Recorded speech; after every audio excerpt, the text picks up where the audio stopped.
Bonjour à tous, bienvenue dans un nouvel épisode de la culture musicienne. Très content de vous retrouver comme à mon habitude. Je suis Markov et je suis ici pour vous présenter cette émission, déjà le 6e épisode. Mais certains vont peut-être me demander qu'est-ce que la culture musicienne. La culture musicienne, c'est un ensemble de jeux qui vous permettent d'améliorer votre culture musicale tout en s'amusant un peu, enfin du moins je l'espère. Voilà, c'est aussi simple que ça. On est parti dès maintenant avec le premier jeu, le jeu des multicovers. C'est parti.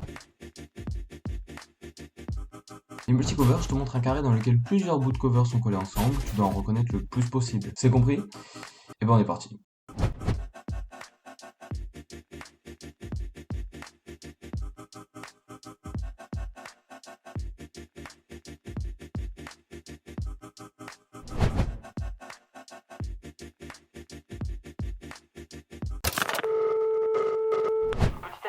The Weeknd, de son vrai nom Abel Makonnen Tesfaye. Il aurait demandé à l'époque aux gens sur Twitter de lui poser n'importe quelle question, et un internaute lui aurait demandé pourquoi ce nom de scène. En fait, l'artiste aurait répondu: j'ai quitté la maison quand j'avais 17 ans et j'ai convaincu la marque de me faire pareil. On a pris nos matelas de nos parents, on les a jetés dans une camionnette de merde de nos amis, et on est parti un week-end sans jamais revenir à la maison. Je détestais mon nom à l'époque. Alors j'ai essayé The Weeknd comme nom de scène, parce que c'était en référence avec ce week-end-là.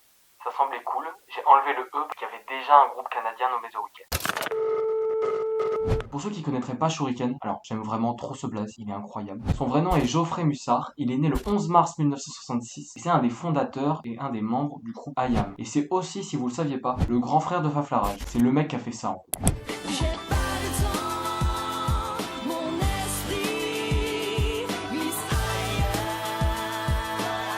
D'ailleurs, en parlant de Faflarage, je fais une petite parenthèse. Allez écouter ce qu'il fait, parce qu'il est surtout connu pour ce titre-là. Mais il n'a pas fait que ça, je pense notamment à son dernier feat sur l'album de Kyo Itachi. Il est très chaud, et ça me saoule qu'il soit juste vu comme le mec qui a fait le générique de Prison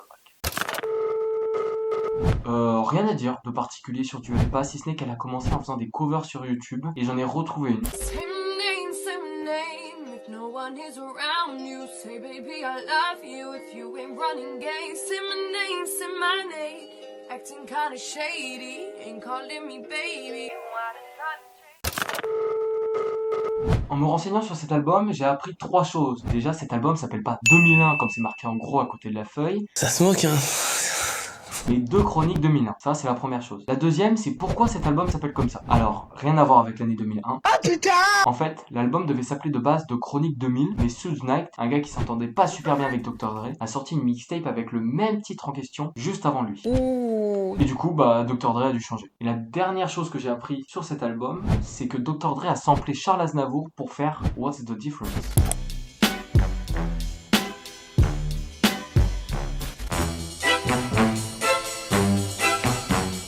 Et il a aussi samplé David McCallum pour The Next Episode.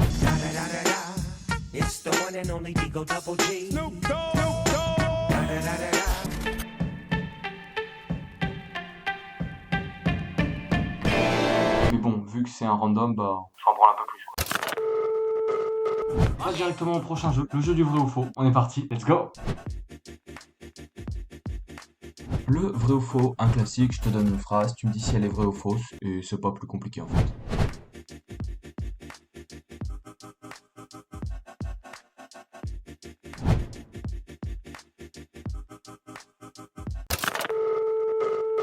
Pour une petite anecdote sur le nom de groupe de Gojira, alors oui, je parle beaucoup des noms d'artistes sur cet épisode, et à la base il devait s'appeler Godzilla, mais le groupe a dû changer de nom après qu'il ait fallu avoir une licence pour posséder le nom de Godzilla, avec la référence directe au monstre. Du coup ils ont dû changer et ils ont opté pour son nom en japonais, le nom japonais de Godzilla étant Gojira, qui rend leur blaze tout d'un coup beaucoup plus stylé.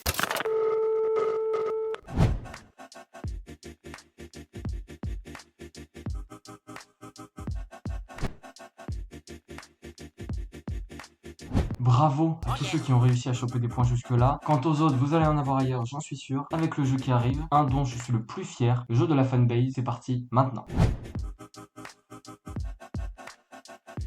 Le jeu de la fanbase est simple. Je te donne 2 artistes et tu dois me dire lequel des deux a le plus d'abonnés sur Spotify. Petit disclaimer, ça ne veut pas forcément dire qu'un artiste est meilleur qu'un autre s'il est plus populaire.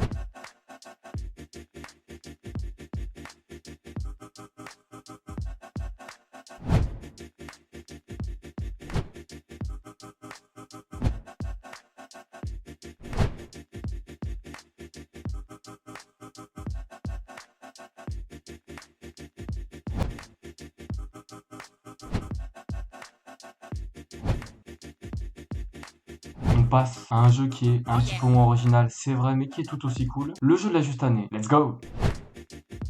La juste année, c'est le juste prix mais pour les albums, et y a rien à gagner. Je te donne un album, tu dis quand est-ce qu'il est sorti selon toi, et tu gagnes plus ou moins de points en fonction de l'écart entre ta réponse et la date de sortie. Voici le barème.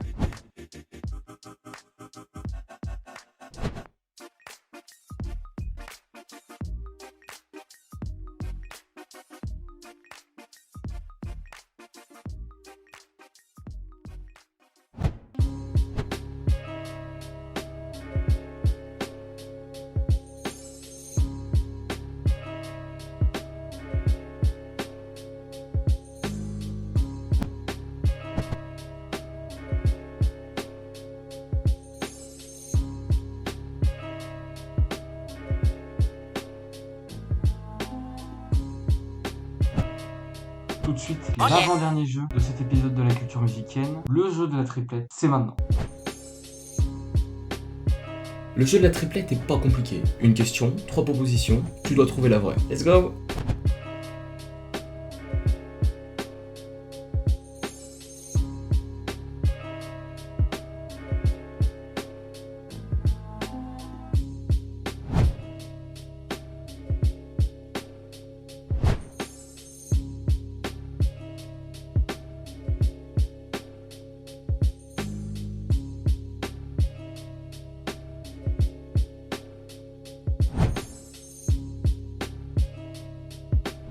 Sachez une chose, c'est que si vous n'êtes pas content de votre nombre de points actuels ou que vous vous sentez frustré, bon déjà c'est de votre faute, pas de la mienne. Et vous pouvez toujours vous rattraper avec le dernier jeu, le jeu de la dev qui commence maintenant. Le jeu de la def est simple, je te donne un artiste et une définition sans le mot qui lui est rattaché. Tu dois retrouver ce mot qui correspond aussi à un son de l'artiste présenté précédemment. Voilà.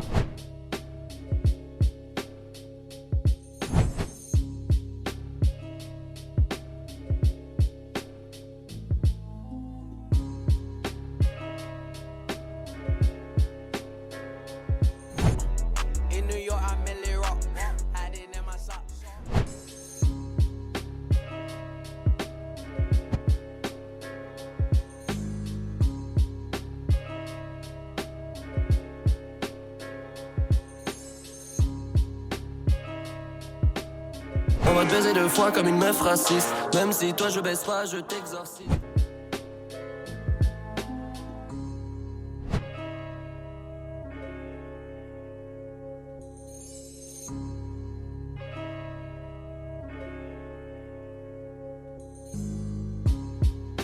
C'est comment tu es assassiné. C'est déjà la fin de cet épisode de la culture musicienne, j'espère qu'il vous a plu. Si c'est pas le cas, bah allez vous faire tout simplement enculer. Non, dites-moi plutôt ce que vous avez pensé de cet épisode dans les commentaires. Moi je vous dis, ayez des projets, ayez confiance en vous, prenez soin de vous et de vos proches, et à une prochaine fois. Salut!